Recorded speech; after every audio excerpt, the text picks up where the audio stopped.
करियरका लागि सङ्गीत SEE Idol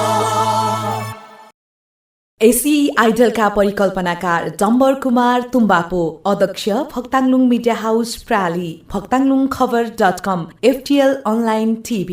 title sponsor हामी सबैको मनमा वाइ वाइ। मेन स्पोन्सर अवाई Nepal, choose digital lifestyle Kathmandu. Banking partner समृद्ध नेपालको लागि NMB bank. Co-sponsor Eden academy consultancy private limited Dharan. समय स्क्रिनमा हराउँदैछ, ध्यान मोबाइलमा बग्दैछ, सामाजिक सञ्जालको संसारमा विद्यार्थीको मन थाक्दैछ। धन्यवाद कार्यक्रम सञ्चालिकाज्यू, आदरणीय कार्यक्रमका सभाध्यक्ष महोदय, विशिष्ट अतिथि, फुलै फुलको बगैँचाबाट एउटा फुल टिप्न बस्नुभएको निर्णायक मण्डलज्यू, यस कार्यक्रममा उपस्थित चर्चित व्यक्ति र यहाँको सबै महानुभावहरूमा बडा क्षेत्र 2 स्थित हिमालयन बोर्डिङ इङ्ग्लिस स्कुलको प्रतिनिधित्व गर्दै आएकी अङ्किता थापाको तर्फबाट स्वीकार्नुहोस् न्यानो अभिवादन।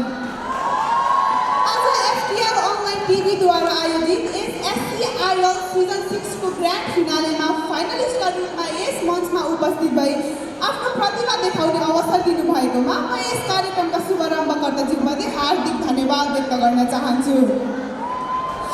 आज म यहाँ एउटा यस्तो महत्त्वपूर्ण विषय लिएर उभिएको छु जसले हाम्रो वर्तमान मात्र होइन भविष्य पनि एउटा अदृष्ट पर्दाभित्र कैद गरिरहेको छ। मेरो भाषणको विषय रहेको छ सामाजिक सञ्जालको लत र त्यसले विद्यार्थीको मानसिक स्वास्थ्यमा पार्ने प्रभाव। महोदय, सबैभन्दा पहिला बुझौँ यो लत भनेको के हो। जब कुनै वस्तुको प्रयोग हाम्रो नियन्त्रणमा हुँदैन बरु त्यो वस्तुले हाम्रो नियन्त्रण गर्न थाल्छ भने त्यो लत हुन्छ। सामाजिक सञ्जाल जुन सूचना आदान प्रदान र विश्वलाई जोड्ने एउटा पुलको रूपमा आएको थियो, आज त्यही पुल विद्यार्थीको लागि मानसिक कारागार बन्दै गइरहेको छ। हामीले बुझ्नुपर्छ लत। हामीले सबैभन्दा पहिला बुझौँ यो लत भनेको के हो। लत भनेको जब कुनै वस्तुको प्रयोग हाम्रो नियन्त्रणमा हुँदैन बरु त्यो वस्तुले हाम्रो नियन्त्रण गर्न थाल्छ भने त्यो लत बन्न पुग्छ। सामाजिक सञ्जाल जुन विश्वलाई जोड्ने पुल बनेर आएको थियो, आज त्यही पुल विद्यार्थीको लागि मानसिक कारागार बन्दै गइरहेको छ। आज हामी कनेक्टेड त छौँ तर केवल भर्चुअल संसारमा। वास्तविकतामा हामी आफू र आफ्नो परिवारबाट नै टाढा भइरहेका छौँ। महोदय, सामाजिक सञ्जालको प्रभावमा अब हजुरहरू सबैसँग बुदागत रूपमा राख्न चाहन्छु। हाम्रो राष्ट्रको भविष्य कुनै कागजको टुक्रामा होइन, युवाहरूको सोच र कर्मयोगमा लेखिएको हुन्छ। आदरणीय सभाध्यक्षज्यू, निष्पक्ष र यी निर्णय सुनाइरहनुभएका निर्णायक मण्डलज्यू, विभिन्न विद्यालयहरू पाल्नुभएका शिक्षक शिक्षिकाज्यू लगायत सम्पूर्ण दर्शक महानुभावहरूमा मेरो न्यानो अभिवादन तथा नमस्कार। म धरान मेगा हिमालयन विद्यालयको नेतृत्व गर्दै आएको छात्र शान्तनु चौधरी आजको यस गरिमामय मञ्चमा SEE आइडलको फाइनल चरणमा आइपुग्दा आफूलाई अत्यन्त गौरवान्वित महसुस गर्न पाइरहेको छु र यो अवसर प्रदान गरिदिनु भएमा आयोजक समितिलाई मेरो तर्फबाट विशेष धन्यवाद। आजको यो मञ्चमा म उभिएर एउटा यस्तो विषयमा आफ्नो विचार उठान गर्न गइरहेको छु जसले केवल युवा शक्तिको आत्मनिर्भर बनाउने सोचलाई जागृत गर्नेछ र हाम्रो समाजको नेतृत्वलाई बदल्ने सोच राख्दछ। आत्मनिर्भर नेपाल बनाउने युवाहरूको योगदान। को हुन् युवा? किन हाम्रो राष्ट्र विकसशील राष्ट्रकै सूचीमा गनिँदै आएको छ र किन युवा अहिले पनि विदेश पलायन हुँदै गइरहेका छन्? युवा केवल उमेरको नाम होइन, शक्ति हो, सम्भावना हो र परिवर्तनको आदिन हो। एउटा देशको वर्तमानलाई गति दिने र भविष्यलाई दिशा दिने शक्ति यदि कसैसँग छ भने त्यो केवल युवामै निहित छ।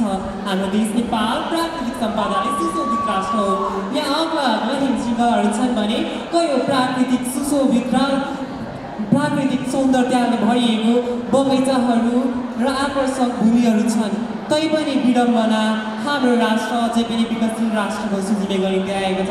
किनभने हामीले हाम्रो श्रमको उचित प्रयोग गर्न सकेनौँ, युवा शक्तिलाई आफ्नै देशमा रोक्न सकेनौँ। आज हजारौँ नेपाली युवाहरू विदेशिँदै छन्, कयौँ खाडीमा श्रम बगाइरहेका छन् भने कसैले आफ्नो परिवारको दुःख पीडाको लागि, आफ्नो घर परिवारको पालन पोषण गर्नका लागि आफ्नो सपना त्यागिरहेका छन्। विदेश जान पनि गलत होइन, तर यसरी नै सबै युवा विदेशी भने आफ्नो देशलाई आत्मनिर्भर कसले बनाउने? महोदय, आत्मनिर्भर नेपाल भनेको केवल आर्थिक रूपमा सम्पन्न नेपाल होइन। आत्मनिर्भर नेपाल भनेको आफ्नो श्रममा विश्वास गर्ने नेपाल, आफ्नो उत्पादनमा गर्व गर्ने नेपाल र आफ्नै युवाहरूले अवसर सृजना गर्ने नेपाल हो हाम्रो देश नेपाल। कयौँ सम्भावनाले भरिपूर्ण राष्ट्र छ। यस देशमा कयौँ सम्भावनाहरूको उद्देश्य छ। कृषि क्षेत्र हेरौँ, यहाँ प्रविधि मैत्री कृषिलाई युवाहरूले ल्याएर कयौँ विकास गर्न सक्छ। युवाहरू कृषिमा लाग्नुमा डराउँछन् किन, लज्जित हुन्छन् किन? यो हाम्रो गर्वको विषय हो। यो हाम्रो ऐतिहासिक परम्परादेखि चलिआएको धरोहर हो। हामीले कृषिमा जोड दिनुपर्छ। यसै गरी पर्यटन व्यवसायमा कति धेरै स्थलहरू छन्।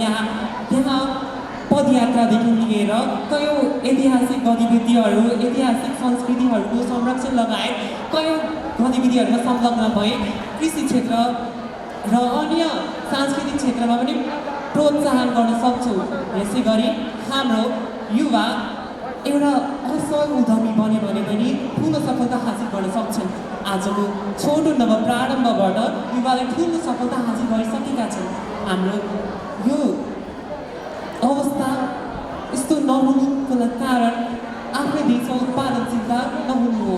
हाम्रो देशमा उत्पादनतालाई बढाउनको लागि सबै युवाहरू स्वदेशमै रोजगार गर्नुपर्छ र आफ्नो स्वदेशलाई प्राथमिकता दिनुपर्छ। हाम्रो स्वदेशी उत्पादनलाई नै प्राथमिकता दिनु हामी सबै युवाहरूकै कर्तव्य हो। स्वदेशमा हामीले बसी हाम्रो दैनिक जीवनमा के कुराहरू आवश्यक छ त्यो आफैले उत्पादन बढाउन चाहनुपर्छ। हामीले पर्यटनको क्षेत्रमा आफ्नो होटल व्यवसाय तथा आफ्नै स्थानीय स्थलमा उत्पादकत्व बढाएर आफ्नै स्थानको विशेषतालाई विश्वसामा परिचित गर्नुपर्छ। जस्ता कार्यहरूले गर्दा हामीहरूले आत्मनिर्भर बन्न सक्छौँ। अन्तमा म यही भन्न चाहन्छु, उठ जाग र आफ्नो कर्तव्यप्रति कर्मशील रहौ। श्रम गरेर मात्र हामीहरू विकासतर्फ लम्काउन सक्छौँ। धन्यवाद। Thank you, honorable host, for calling me over here. First of all, good afternoon and a graceful warm greetings to everyone present over here. Honorable judges, staying here to judge us fairly and with their wisdom. Respected chairperson, whose dignity adds presence to this beautiful program. Distinguished guests, whose experience and achievements inspires young minds like ours. Respected teachers, my fellow participant and non-participant friends, and my dear audience. First of all, I would like to handfully sincerely gratitude towards the organizers, FTL Online TV, for providing me this wonderful stage to express my views. Myself, Simran Gurum, a recent SE graduate student from Navodaya Vidya Mandir English Boarding School. Today I stand before you to express my view on the topic, discipline, the first foundation of success. Have you ever noticed something interesting? The sun rises on time, the moon follows its path. Even the tiny heartbeat inside our body follows a rhythm. Because when rhythm is lost, life itself falls into disorder. And that rhythm of life is called discipline. Now imagine a world without discipline. Schools without rules, roads without traffic signals, students without goals. Life would become chaos. So what exactly is discipline? Discipline is the ability to control our emotions, actions, and our habits in the right direction. Discipline is not punishment, it is self-control. It is the bridge between dreams and achievements. Scientifically speaking, if we become disciplined, we can achieve our goals, and this has been proven by the scientific experiment of marshmallow experiment. This experiment proved that the children who learned self-control were more likely to become successful in their future. Students who prepare themselves and makes them away from distraction can turn their academic and mental health strong. Now, the most beautiful thing about discipline is not only scientifically but in a religious and spiritual way also, the discipline has its own importance. The spiritual way and religious way also emphasize its importance. Now, if you might wonder how, in Hinduism, the Bhagavad Gita teaches us self-duty and discipline. In Buddhism, Buddhism, Lord Buddha told us to try to balance our life and control our desires. In Islam, offers prayer at fixed time helps us to know about punctuality and devotion. In Christianity, discipline is taken as the way of honor and good manners. Now, discipline is also called the first foundation of success. Ever ponder onto it? Why? Because we see many successful people around us, but the success can only remain constant if we are disciplined. If discipline is lost, we cannot become successful in our life. Students who have achieved higher lands, higher grades, all have then been to the thanks of discipline. When we try to become disciplined and do our best in both academy and mentally, we are going to surely succeed in our life. Students are now one of the most vulnerable things right now as we are in our learning phase. So as a student, we all must understand that we all should maintain discipline, because the first step of our becoming successful in life is discipline.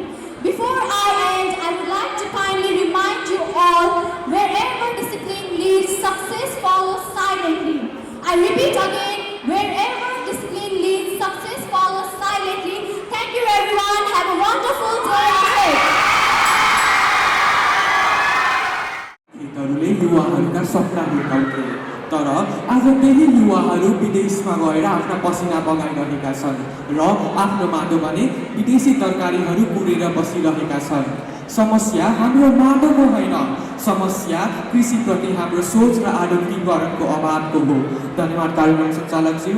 श्रोता दर्शकहरूको सत्य र विश्वास जागृत गराउने उद्देश्यका साथ आयोजित FTL अनलाइन टिभीका सभाध्यक्षता ग्रहण गर्नुभएका सभाध्यक्षज्यू, प्रमुख अतिथि, विशिष्ट अतिथि, अन्य अतिथिगणहरू मनमा सरस्वतीलाई साक्षी राखी हाम्रालाई होइन राम्रालाई छान्न विराजमान रहनुभएका निष्पक्ष निर्णायक मण्डलज्यू, समयको मध्यनजर गर्ने समय सूचकज्यू, प्रतिस्पर्धाको महासागरमा आफूलाई अब्बल साबित गरी विजयीको माला पहिरन तम तयार मेरा प्रतिस्पर्धी मित्रहरू र यहाँ उपस्थित सम्पूर्ण महानुभावहरूमा म दिपो माविबाट एससी परीक्षा उत्तीर्ण गरेको छात्रा शुभम शाहबाट स्वीकार्नुहोस् दीर्घकालीन एवं शीतल अभिवादन। साथै आजको यस पवित्र भूमिमा मेरो मनको रङ्ग तरङ्ग अन्तरङ्गमा उब्जिएका भावहरू प्रस्तुत गर्ने अवसर जुटाएकोमा आयोजकप्रति कृतज्ञता अर्पण गर्दै आज म यहाँ केवल शब्दहरू मात्र उच्चारण गर्न आएको होइन, म यस्तो यथार्थ, यस्तो आवश्यकता राख्न आएको जुन हामी सबैले नकार्दै आएका छौँ, नेपालको कृषि क्षेत्रमा आधुनिकीकरणको आवश्यकता। कृषि भन्नाले केवल अन्न उत्पादन गर्नु मात्र होइन, यो मानवको जीवन, अर्थतन्त्र र राष्ट्रको भविष्यलाई धान्ने आधार हो र यही आधारहरूलाई टेकेर वर्षौँदेखि नेपाललाई कृषि प्रधान देश भन्ने गरिन्छ। तर विडम्बनाको कुरा के छ भने जुन देशको पहिचान कृषि हो, त्यही देशले अहिले सागसब्जीहरू भारत र चीन जस्ता देशहरूदेखि मगाउन परिरहेका छन्। अब कुरा गरौँ आधुनिकीकरणको बारेमा। आधुनिकीकरण भन्नाले केवल नयाँ मेसिनहरू चलाएर कृषि गर्नु मात्र होइन, कृषिमा पुरानो सोचलाई परिवर्तन गरेर विज्ञान, प्रविधि र व्यवस्थासँग कृषि गर्नु नै आधुनिकीकरण हो। अहिले धेरै व्यक्तिहरूले खेतमा ट्र्याक्टर हेरेर भन्छन् नेपालको कृषि आधुनिक हुँदैछ, तर सम्पूर्ण महानुभावहरू, यदि खेतमा ट्र्याक्टर चलेर मात्र कृषि आधुनिक हुन्छ भने संसारले किन अझै पनि नयाँ प्रविधिहरू खोजिरहेका छन्? उदाहरणका लागि इजरायल जस्ता देश हेरौँ, मरुभूमिलाई पनि हरियालीमा बदलियो, थोपा थोपा मिलेर सिँचाइ गरिन्छ, मेसिनले बिउ रोप्छ र सम्पूर्ण कामहरू सबै वैज्ञानिक प्रणालीद्वारा गरिन्छ।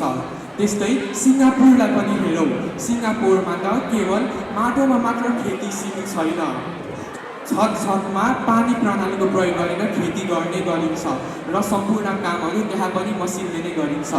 मानव श्रम कम, उत्पादन धेरै, यही नै वास्तविक आधुनिकीकरण हो र नेपाललाई पनि यही नै आवश्यक परेको छ। नेपालको कृषि क्षेत्रमा हेर्ने हो भने आधुनिकीकरण अत्यन्तै महत्त्वपूर्ण छ, किनभने यहाँ एकदमै धेरै समस्याहरू छन्। कहिले बिउ हुँदैन भने कहिले मल, कहिले पानी हुँदैन भने कहिले बाढीले सबै धानहरू बगाएर लान्छ। यस कारणहरूले गर्दा नेपालमा कृषिको आधुनिकीकरण एकदमै आवश्यक छ। त्यस्तै भन्नुपर्दा अनिश्चित मौसमले गर्दा कृषकहरूको जीवन अझै कठिन भएको छ। तर दुःखलाग्दो कुरा के छ भने अहिले कृषकहरूको पसिना बढ्दैछ तर उनीहरूको आम्दानी घट्दैछ। युवाहरूले कृषिलाई भविष्य होइन सङ्घर्षका रूपमा हेर्न थालेका छन्। यही कारणहरूले युवाहरू अहिले विदेश थालेका छन्। तर यदि कृषिलाई आधुनिक बनाइयो र कृषिलाई लाभदायक बनायो भने सायद विमानस्थलबाट भिड घटेर सबै युवाहरू खेततिर लाग्छन्। अन्त्यमा म यही भन्न चाहन्छु, हाम्रा खेतहरू कमजोर होइन, हाम्रा सोच र हाम्रा पुरानो परम्परागत प्रणालीले गर्दा कृषिमा आधुनिकीकरण भइरहेको छैन। त्यसैले हामी सबैहरू एकजुट हुनुपर्छ र सबैजनाले कृषिलाई हेप्नु हुँदैन अनि सबैजनाले कृषिमा लागेर सबैजना एकसाथ भएर सबजनाले नयाँ प्रविधिहरू आविष्कार गर्न सहयोग गर्नुपर्छ। युवाहरूले पनि बुझ्नुपर्छ विदेश जानुभन्दा राम्रो बरु आफ्नै देशमा खेतीमा केही नयाँ तरिकाले गरौँ। जय नेपाल, जय कृषि। धन्यवाद।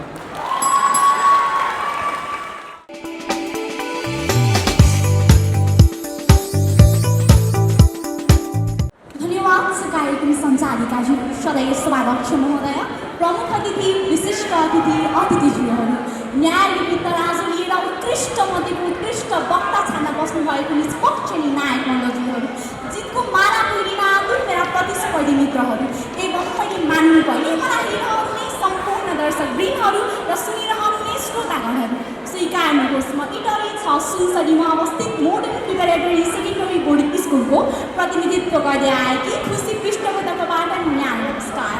YYSC स्पिक्स आइडल सिजन 6 को ग्रान्ड फिनाले राउन्डमा आज म सामाजिक सञ्जाल अवसरकी चुनौती भन्ने शीर्षकमा आफ्ना तर्कहरू प्रस्तुत गर्न गइरहेकी छु। परिवारको खुट्टामा चिठी बाँधेर नौडाँडा पारी पुर्याउने कुरा सुन्दा आज हामीलाई लोककथा जस्तो लाग्छ, तर सत्य त्यही नै थियो। आज समय फेरियो, प्रविधि फेरियो, माध्यम फेरियो। एउटा सानो स्क्रिनले महादेशहरूलाई बाँधिदिएको छ, एउटा सेकेन्डमा संसारलाई वृत्तमा जोडिदिएको छ।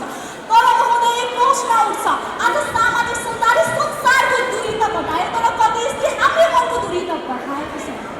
महोदय, हामी मध्ये कतिजनाले आज बिहान परिवारको मुहारभन्दा अगाडि मोबाइलको स्क्रिन हेरेका थियौँ। सायद धेरै आजको सत्य यो हाम्रो बिहानीको पहिलो स्पर्शको सम्बन्धको होइन स्क्रिनको हुन थालेको छ। यही प्रश्नको गर्भबाट मेरो आजको विषय भन्नुहुन्छ, हामी सामाजिक सञ्जाल चलाइरहेका छौँ कि यसले हाम्रो सोच र समय चलाइरहेको छ। आज सामाजिक सञ्जाल केवल मनोरञ्जनको माध्यम होइन, यो हाम्रो जीवनको संरचना बनेको छ, विलासिता होइन जीवनशैली बनेको छ। हामी यसमा बोल्छौँ, हाँस्छौँ, रिसाउँछौँ, कराउँछौँ र कहिलेकाहीँ हराउँछौँ पनि। अब प्रश्न, यो अवसर कि चुनौती? कहिलेकाहीँ एउटा पोस्टले कसैको उपचार सम्भव बनाएको छ, त्यो एउटा ह्यासट्यागले हजारौँ मौन आवाजहरूलाई बोल्न सिकाएको छ। जहाँ विद्यालय पुग्न कठिन हुन्छ त्यहाँ मोबाइलको स्क्रिनले ज्ञान पुर्याएको छ। तर विडम्बना हेरौँ न, हामीलाई जोड्न जन्मिएको सामाजिक सञ्जालले हामीलाई एकअर्काभन्दा टाढा बनाइरहेको छ। घर एउटै छ, वाइफाई एउटै, तर परिवारका संवादहरू फरक फरक स्क्रिनमा भइरहेका छन्। महोदय, आज बच्चालाई सुनाउन लोरी आमाले होइन मोबाइलले सुनाउन थालेको छ। एउटा समय थियो जहाँ बालबालिकाको बाल्यकाल मात्र सङ्गत हुन्थ्यो, आज बाल्यकाल निलो स्क्रिनमा स्वाइप हुँदैछ। आज हामी भ्युवर्स मात्र होइन, हामी पब्लिसर्स पनि बनेका छौँ। त्यो कसरी? त्यहाँको कुनै दुर्घटना हुँदा हाम्रा हात चाहिँ औँलाहरू उद्धारका लागि भन्दा अगाडि क्यामेरा अन गर्न अघि बढ्छन्। अनि महोदय प्रश्न उठ्छ, आज सामाजिक सञ्जालले कति हामीलाई असामाजिक त बनाउँदै छैन? अर्कोतर्फ सामाजिक सञ्जालमा गलत पहिचान बनाएर ठगी गर्ने, नक्कली प्रेम सम्बन्धको जाल बुनेर आर्थिक शोषण गर्ने र अश्लील फोटो भिडियो पोस्ट गरी चरित्र हत्या गर्ने जस्ता गतिविधिहरू तीव्र रूपमा बढिरहेका छन्। फेरि हामी कम्प्यारिजनको महामारीमा बाँचिरहेका छौँ। आजका पुस्ताले आफ्नो कुनै चरित्रले होइन लाइक्स र फलोवर्सले नाच्न थालेका छन्।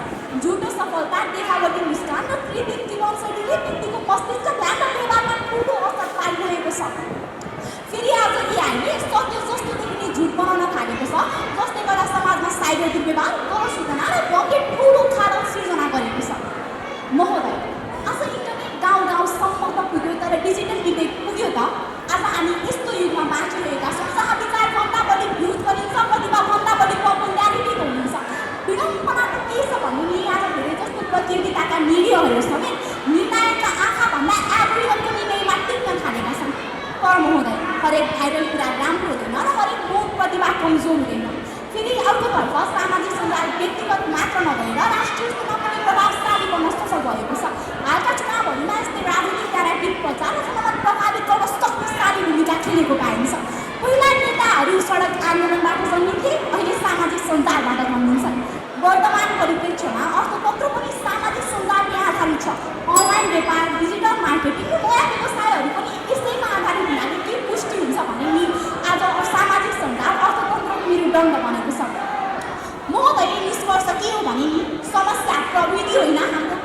हो।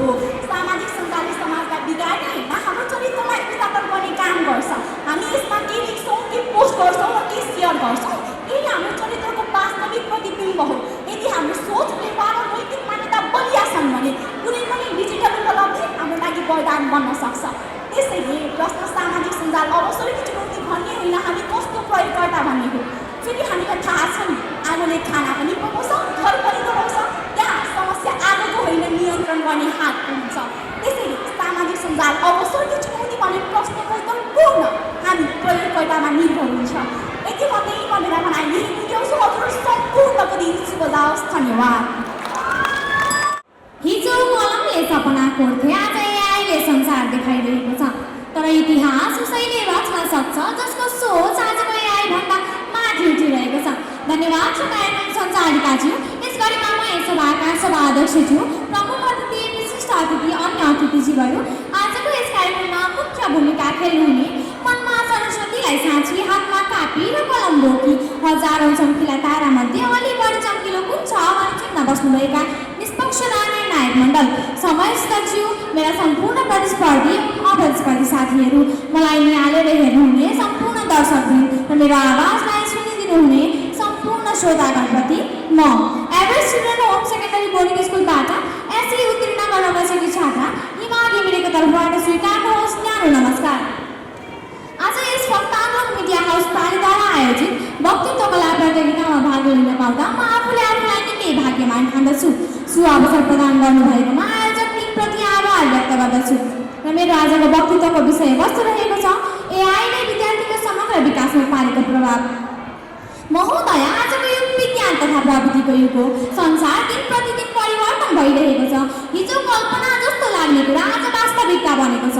अझ भनौँ, आज हामी यस्तो युगमा बाँचिरहेका छौँ जहाँ गुगलले हाम्रो जिज्ञासा मेटाउँछ र च्याटजिपिटीले हाम्रो सिकाइलाई अझ सहज बनाउँछ। एआई अब विज्ञान कथाको विषय मात्र रहेन, यो त हाम्रो दैनिक कक्षा कथाको हिस्सा बनिसकेको छ। कुनै एक समय थियो जब विद्यार्थीले एउटा प्रश्नको उत्तर खोज्न पुस्तकालय धाउनु पर्थ्यो, हजारौँ किताब पढ्नु पर्थ्यो। तर आज एआई र इन्टरनेटले सारा संसारभरकै ज्ञान हातमा ल्याइदिएको छ र यस परिवर्तनको केन्द्रमा छ कृत्रिम बुद्धिमत्ता अर्थात् एआई। महोदय, एआई केवल एउटा रोबोट होइन, यो त मानव निर्मित यस्तो प्रविधि हो जसले सोच्न, सिक्न, विश्लेषण गर्न मात्र नभएर समस्या समाधान गर्नमा पनि मद्दत पुर्याएको छ। तर प्रश्न उठ्न सक्छ, के एआईले विद्यार्थीलाई अब्बल बनाइरहेको छ त कि दुर्बल?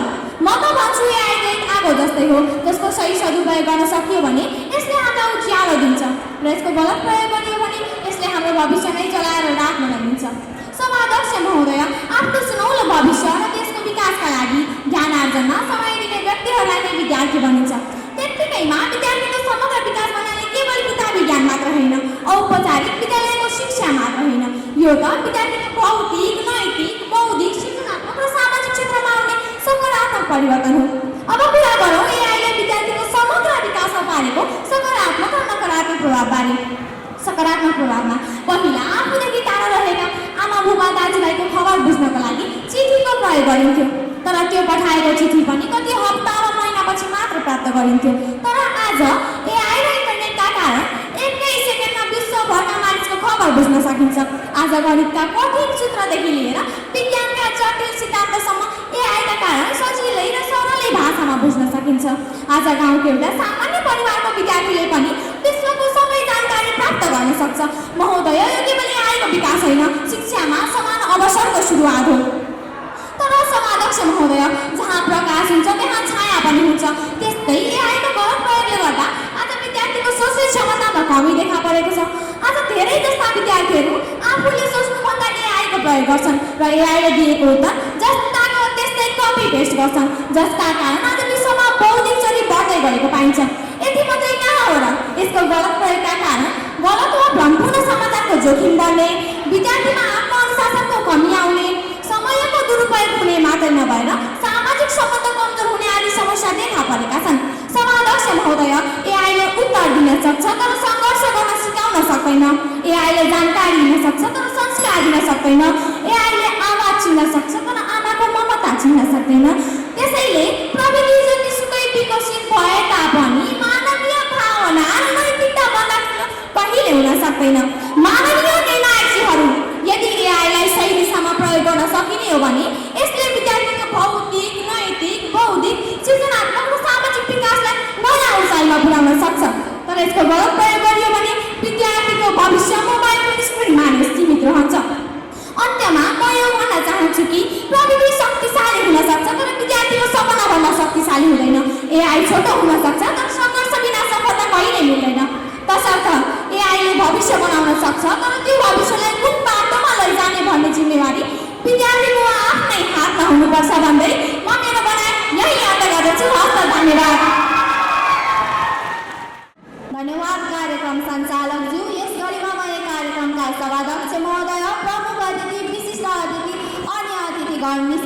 शिक्षाको कपी र कलम लिएर निर्णय दिन बस्नुभएका निर्णायक मण्डल, मेरा प्रतिस्पर्धी मित्र, मिडिया लगायत हामीलाई हौसला प्रदान गर्न उपस्थित सम्पूर्ण माननीय जनहरूमा स्वीकार्नुहोस्। म बराक क्षेत्र 5 सुनसरी स्थित सिद्धार्थ मेमोरियल इङ्ग्लिस स्कुलबाट एसई तहको परीक्षा उत्तीर्ण गरेर बसेकी छात्रा इसा खड्काकोबाट न्यानो अभिवादन।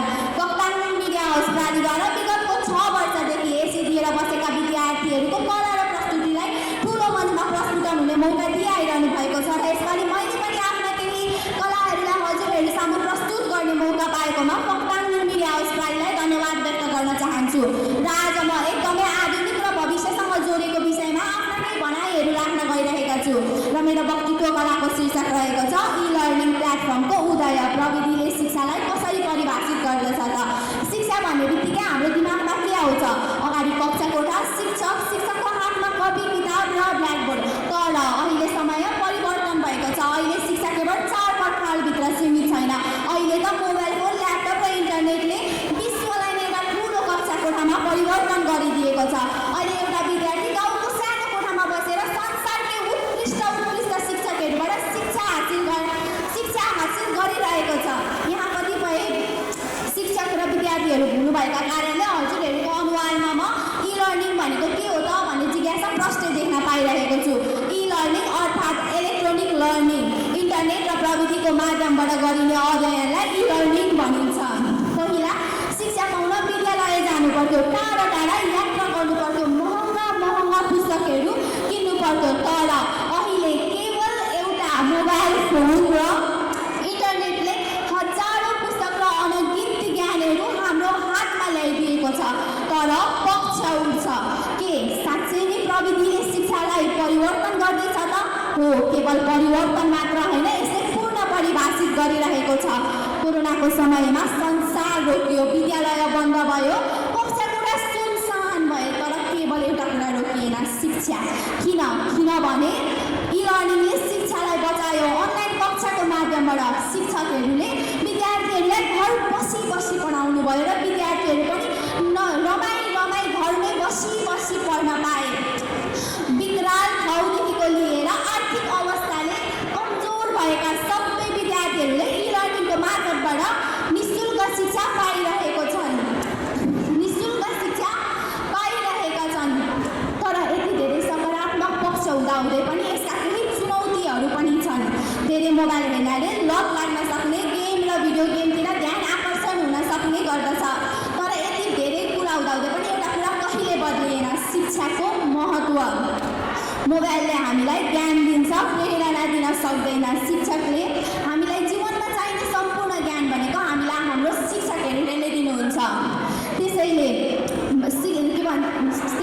शिक्षालाई हामीले महत्त्वपूर्ण दिनुपर्छ। र अन्त्यमा म यति भन्न चाहन्छु कि ई लर्निङ केवल एउटा प्लेटफर्म वा एप मात्र होइन, यो त नयाँ शिक्षाको युग हो। यसले अब पक्ष यो होइन कि शिक्षालाई ई लर्निङले परिवर्तन गरेको छ कि छैन, अब पक्ष यो हो कि हामीले शिक्षासँग कति परिवर्तन भइरहेका छौँ। धन्यवाद। यति भन्दै मेरा भनाइहरू यहीँ विश्राम गराउन चाहे। हजुरहरूको दिन शुभ रहोस्।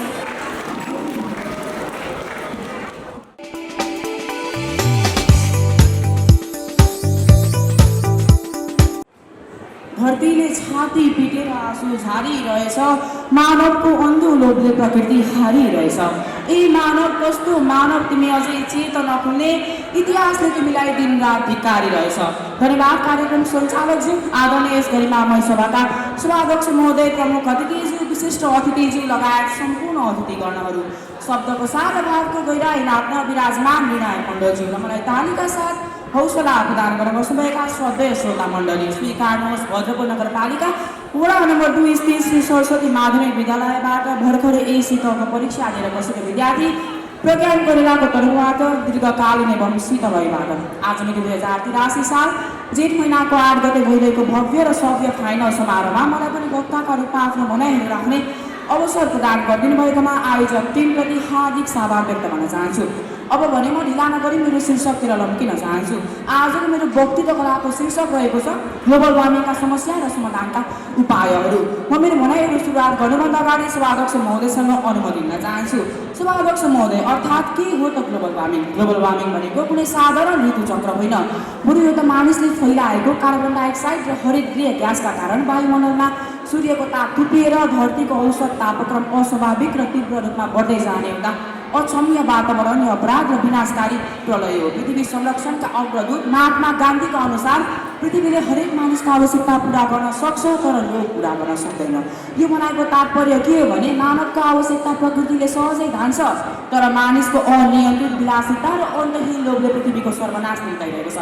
अब भने म ग्लोबल वार्मिङका समस्याहरूलाई बुदागत रूपमा राख्न चाहन्छु। पहिलो, प्राकृतिक विपदमा वृद्धि। दोस्रो, जनस्वास्थ्यमा गम्भीर असर। तेस्रो, खाद्य असुरक्षा र आर्थिक सङ्कट। चौथो, बस्ती विस्थापनको खतरा। पाँचौँ, अन्धाधुन्द विकासका कारण कारखानाबाट निस्कने विषाक्त धुवाका वृद्धि। र म समाधानका उपायहरूलाई पनि बुदागत रूपमा राख्न चाहन्छु। पहिलो, वृक्षारोपणद्वारा पर्यावरण संरक्षण गर्ने। दोस्रो, हरितगृह ग्यास उत्सर्जन न्यूनीकरण गर्ने। तेस्रो, नवीकरणीय ऊर्जाको प्रयोग विस्तार गर्ने।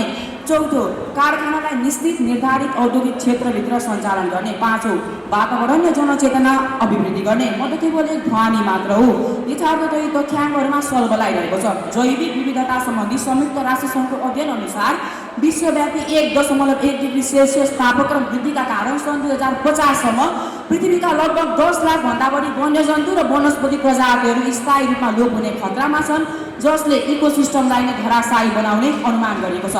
9 जनवरी 2026 अन्तर्राष्ट्रिय संस्था IPA को अनुसन्धानले संसारलाई स्तब्ध बनायो। महासागरले 90% भन्दा बढी गर्मी आफै भित्र सोचेर राख्ने मानव जातिलाई विनाश हुनबाट बचाइरहेको छ। तर आज हरेक सेकेन्ड 12वटा परमाणु बम बराबरको महाताप सोच्दै आज महासागर आफै उम्लिने बिन्दुमा पुगेको छ, जसले समग्र मालदिभ्स र बङ्गलादेश जस्ता तटीय भूभागहरूमा डुबानतर्फ ढकेलिरहेको छ। उपस्थित महानुभावहरू, कस्तो विचित्रको विडम्बना छ भने आजको आधुनिक मानवले मङ्गल ग्रहमा बस्ती बसाउने महत्त्वाकांक्षा त राख्यो, तर आफ्नै धरतीमा भने ग्लोबल वार्मिङ निम्ताएर गौरवको प्रति हिमालहरू पग्लिरहेको छ। नेपाल सरकारको राष्ट्रिय प्रतिवेदन अनुसार नेपालको तापक्रम प्रति वर्ष 0.05 डिग्री सेल्सियसको दरले बढिरहेको छ, जसको कारण हिमालका हिउँहरू पग्लिएर बाढी र पहिरोको वितण्ड मचिँदा वार्षिक अरबौँ धनजनको क्षति भइरहेको छ। यही सन्दर्भमा हाम्रो सनातन दर्शन श्रीमद् भागवत गीताको अध्याय 3 श्लोक 14 भनेको कालजय श्लोकलाई स्मरण गराउन चाहन्छु। अन्नाद भवन्ति भूतानि पर्जन्यात् अन्न सम्भव।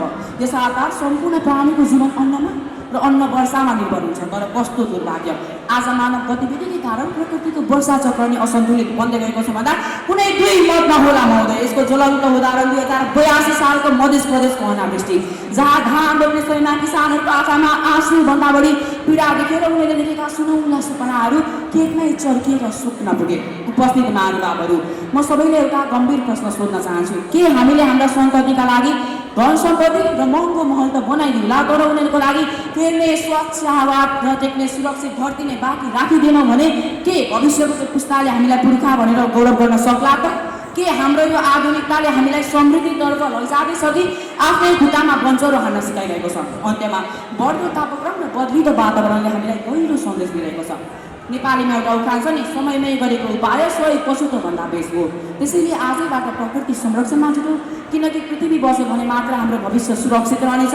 धन्यवाद। म यति भन्दै यहाँबाट बिदा हुन चाहन्छु। हजुरहरूको दिन शुभ रहोस्।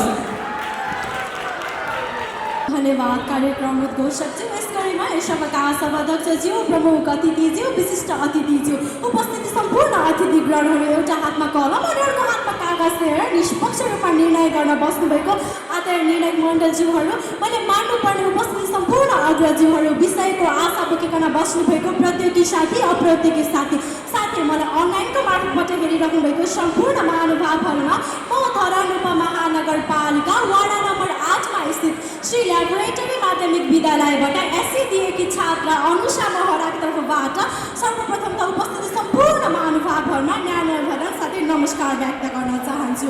आज मिति 2083 साल जेठ महिना 8 गतेको दिन यस एक्चुअल अनलाइन टिभीको आयोजना भएको एससी आइडलको ग्रान्ड फिनालीमा आएर टप 10 को रूपमा आफूले आफूलाई प्रस्तुत गर्न पाउँदा एकदमै भाग्यमानी अनि गौरवशाली महसुस गरेकी छु।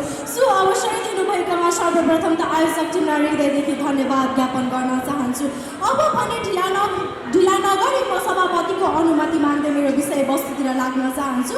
म यहाँ आज एउटा यस्तो विषयलाई लिएर आएको छु, यो केवल मेरो भाषणको विषय मात्र होइन महोदय, यो हाम्रो राष्ट्रको भविष्यसँग जोडिएको सत्य हो जुन विषयको शीर्षक रहेको छ राष्ट्र निर्माणमा युवाको भूमिका।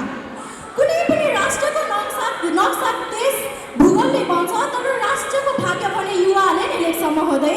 भनिन्छ नि राष्ट्रको भविष्य कस्तो हुन्छ भनी हेर्न चाहनुहुन्छ भने वर्तमान अवस्थामा देशका युवाहरूको अवस्था हेर्नुहोस्। राष्ट्रको सम्पत्ति केवल शक्ति र सेना मात्र होइन, राष्ट्रको सम्पत्ति भनेको वास्तवमा युवाहरू हुन्। राष्ट्रको भविष्य केवल संसद भवनमा मात्र लेखिँदैन महोदय, राष्ट्रको भविष्य आजको युवाको सङ्कल्प सोच र सृजनशीलताले लेख्छ। युवा केवल एउटा उमेरको चरण मात्र होइन, हामीलाई इतिहासले प्रमाणित गरिदिएको छ कि युवा भनेको एउटा परिवर्तनका आदि हुन्। जब युवा जाग्छ तब समाज जाग्छ, जब युवा बदलन्छ तब राष्ट्र नै बदलन्छ। इतिहास साँची छ, देशका ठुला परिवर्तनका कार्यहरू युवाहरूले नै गरेका हुन्छन्, या त्यो क्रान्ति होस्, विज्ञान होस् वा सामाजिक सुधार होस्। युवा भनेका देशका शक्ति हुन्। केवल विकास भनेको ठुला भवन निर्माण गर्नु र सडक विस्तार गर्नु मात्र होइन महोदय, विकास भनेको राष्ट्रमा नैतिकता चेतना र अनुशासन भएको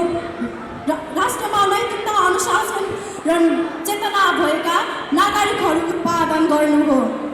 आजको युवा केवल सामाजिक सञ्जाल चलाउन मात्र होइन, प्रविधिको विस्तार गर्न पनि अगाडि हुन पर्दछ। केवल रोजगारीको खोजी गर्न मात्र होइन, रोजगारी विस्तार गर्न पनि अगाडि हुन आवश्यकता छ।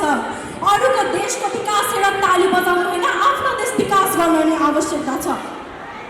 तर विडम्बना हाम्रो देशको यथार्थ यो छ कि आज लाखौँ देशका युवाहरू विदेशमा रोजगारीको अवसर खोज्न बाध्य भइरहेका छन्। यथार्थ यो छ कि पहाडमा खेतीहरू बाँझो छन्, सहरमा रोजगारीको अवसर छैन अनि प्रत्येक नागरिकको मनमा निराशा छ। तर आज नेपालको तथ्याङ्कलाई हेर्ने भने 35% भन्दा माथि युवाहरू आज अरूको राष्ट्रमा गएर पसिना बगाइरहेका छन्। तर हाम्रो राष्ट्र भने अझै पनि विकासको क्रममा लम्किरहेको छ, तर विकास पनि हुन सकिरहेको छैन। त्यसैले आज युवा एकजुट हुन भने अन्धकार विचारमा परिणत गर्न सक्छन् र आज युवा जाग्ने हो भने पछौटेपना, भ्रष्टाचार र गरिबीलाई इतिहासमा लेख्न सक्छन्। अब भने हामीले प्रश्न बदल्नुपर्छ कि राष्ट्रले हामीलाई के दियो होइन महोदय, आज राष्ट्रले हामीले के दियो। किनभने राष्ट्र विकासको कर्तव्य केवल आज सरकारको मात्र होइन, तपाईँ हामी अनि प्रत्येक युवाहरूको हो। यदि हामीले आफ्नो ऊर्जा र अवसर सही दिशामा प्रयोग गर्यौँ भने नेपाल विकसित हुन कसैले रोक्न सक्दैन। त्यसैले आज इतिहास पढ्ने पालो होइन, तपाईँ अनि मेरो पालो इतिहास लेख्ने पालो हो। सम्पूर्ण राष्ट्र विकासमा युवा नै सबैभन्दा धेरै खान्छ अनि नबिर्सिनु है कसैले पनि, युवाकै हातमा देश विकासको सबैभन्दा ठुलो साझो छ भन्दै म मेरो भनाइहरू यहीँ अन्त्य गर्न चाहन्छु। धन्यवाद, नमस्कार। Education partner. Kathmandu Model Secondary School, Lalitpur. UN College in Navodaya +2. Dharan Sora, Annapurna Line. Dharan top in province top college since 2011. Hospitality partner. सिप सिकौ आत्मनिर्भर बनौ। UN Cake and Barista Dharan Sora Leknath Chowk for bakery and barista training for extra taste and flavor. Hotel Manjil Private Limited, Lakeside, Pokhara 6 and Hotel Star Purvi, Dharan. Publication partner. Asmita Publication, Kathmandu. IT partner. Zigbee Computers.